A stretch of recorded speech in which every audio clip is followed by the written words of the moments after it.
রাজবাড়ী শিবরামপুর গ্রাম এখন অতিথি পাখির কিচিরমিচিরে মুখরিত। শীতের আগমনী হওয়ার সঙ্গে সঙ্গে হাজারো পরিযায়ী পাখি এসে আশ্রয় নিয়েছে এই নির্মিত গ্রামে। বিস্তারিত দেখুন আমাদের রাজবাড়ী জেলা প্রতিনিধি মোহাম্মদ হামজা শেখের তথ্যচিত্রে।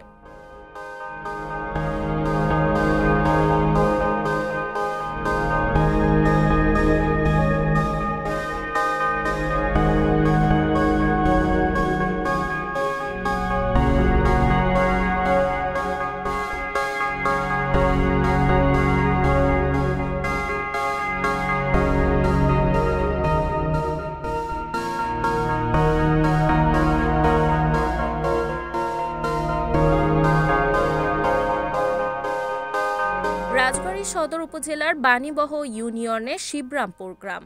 শীত এলে এখানে হাজির হয় হাজার অতিথি পাখি। রাজবাড়ী শহর থেকে প্রায় 7 কিলোমিটার দূরের করবাড়ি পুকুর পাড় এখন পাখিদের রাজ্য। চারপাশের গাছের ডালে শত শত বাসা বেঁধেছে তারা। কেউ উড়ছে আকাশে, কেউ বা ডালে বসে গাইছে প্রকৃতির গান। স্থানীয়দের দাবি, এবছর প্রায় 20,000-এর মতো পাখি আশ্রয় নিয়েছে এখানে। সকালবেলা খাবারের খোঁজে উড়ে যায়, বিকেলে ফিরে এসে গ্রাম জুড়ে ছড়িয়ে দেয় কিচিরমিচির কলরব। দূর দূরান্ত থেকে মানুষ ছুটে আসছে এই মনোমুগ্ধকর দৃশ্য দেখতে। কেউ ছবি তুলছে, কেউ ভিডিও করছে, কেউ বা নীরবে শুনছে তাদের সুরেলা ডাক। পাখিদের কলরব শুনলে মনে হয় প্রকৃতি গান গাইছে। এমন দৃশ্য মন ভরে দেয়। তবে কিছু অসাধু লোক পাখিদের বিরক্ত করে, তাই প্রশাসনকে এগিয়ে আসা উচিত। আমাদের গ্রামে অতিথি পাখি দেখতে অনেক দূর থেকে মানুষ আসে। পাখি ওখান থেকে ছোট ছোট পাখির বাচ্চা পড়ে যাচ্ছে, পড়ে গেলে মানুষ এগুলো নিয়ে যায়। কেউ কেউ আবার এগুলো পরবর্তীতে অবমুক্ত করার চেষ্টা করছে। সেজন্য পাখির বিষয়টা তো সকলে বোঝে না। এই কারণে যদি এরকম অসুস্থ কোনো পাখি থাকে আমাদের কাছে আনলে আরাম ঘরের মাধ্যমে আমরা ওদের সেবা শুশ্রূষা দিয়ে সুস্থ করে আবার অবমুক্ত করে দিতে। সকালে যাইছিলে, আবার বিকেলে খাবার টাবার নিয়ে সব আসে।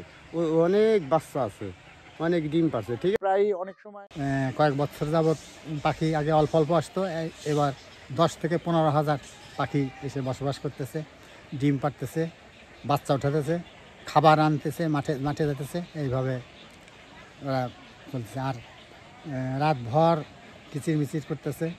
সকালে উঠে সবাই ওদের প্রধান খাদ্য হলো শামুক।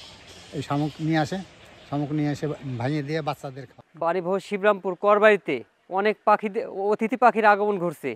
এটা দেখার জন্য বাইরে থেকে অনেক লোক আসতেছে। আর এত সুন্দর দেখার একটা যাতে বিকাল মানে যারা আসে তারা মুগ্ধ হয়ে যায় যে এত পাখি, অতিথি পাখি কোথার থেকে আসলো। আর এটা আমাদের এলাকা মানে সবাই আমরা করতে চেষ্টা করতেছি যাতে কেউ না এটা স্বীকার করতে। রাজবাড়ী বন বিভাগের ভারপ্রাপ্ত কর্মকর্তা মীর সাইদুর রহমান বলেন, বন বিভাগ নিয়মিত নজরদারি করছে, স্থানীয়দের সচেতন করা হচ্ছে এবং পাখি সংরক্ষণে সাইনবোর্ড স্থাপনের উদ্যোগ নেওয়া হয়েছে। পাখিদের কলতানে মুখর শিবরামপুর এখন রাজবাড়ীর এক অনন্য সৌন্দর্যের প্রতীক। প্রকৃতি, মানুষ আর প্রাণের মেলবন্ধনে গড়ে উঠেছে এক জীবন্ত কবিতার গ্রাম, যেখানে প্রতিটি সকাল শুরু হয় পাখিদের গানে আর প্রতিটি বিকেল শেষ হয় প্রকৃতির নরম ছোঁয়ায়। এটা আমাদের নিয়মিত রুট, মানে নিয়মিত ইসের ভিতরে, নজরদারির ভিতরে আছে। এবং এখানে জীববৈচিত্র্য সংরক্ষণ এবং যাতে কোনো দুষ্কৃতিকারী কোনো অতিথি পাখি ক্ষতি না করতে পারে সেটা আমাদের নিয়মিত ওখানে টহল প্রদান করা হচ্ছে। আমরা প্রতিদিন একজন করে সরকারি স্টাফ বিকাল 4টা থেকে রাত 7টা 8টা পর্যন্ত সেখানে ডিউটি করতেছে। তাছাড়া জেলা প্রশাসক মহোদয় বিষয়টা অবগত আছে, তার অফিস প্রশাসন থেকে আমাদের যথাযথ সহযোগিতা করতেছেন। এছাড়া বিভাগীয় বন কর্মকর্তার সাথে বিষয়টা অবগত করা হয়েছে। সেখানে আমরা প্রচারের জন্য মাইকিং এর ব্যবস্থা, অতি দ্রুতই মাইকিং ব্যবস্থা করা হবে এবং জনসচেতনার জন্য সেখানে আমাদের সাইনবোর্ড স্থাপন করা হবে। এটা হয়তো আগামী মাসের প্রথম সপ্তাহ দিকে আমরা কাজগুলো বাস্তবায়ন করব। Report Mohammad Hamza Sheikh, NN TV, রাজবাড়ী।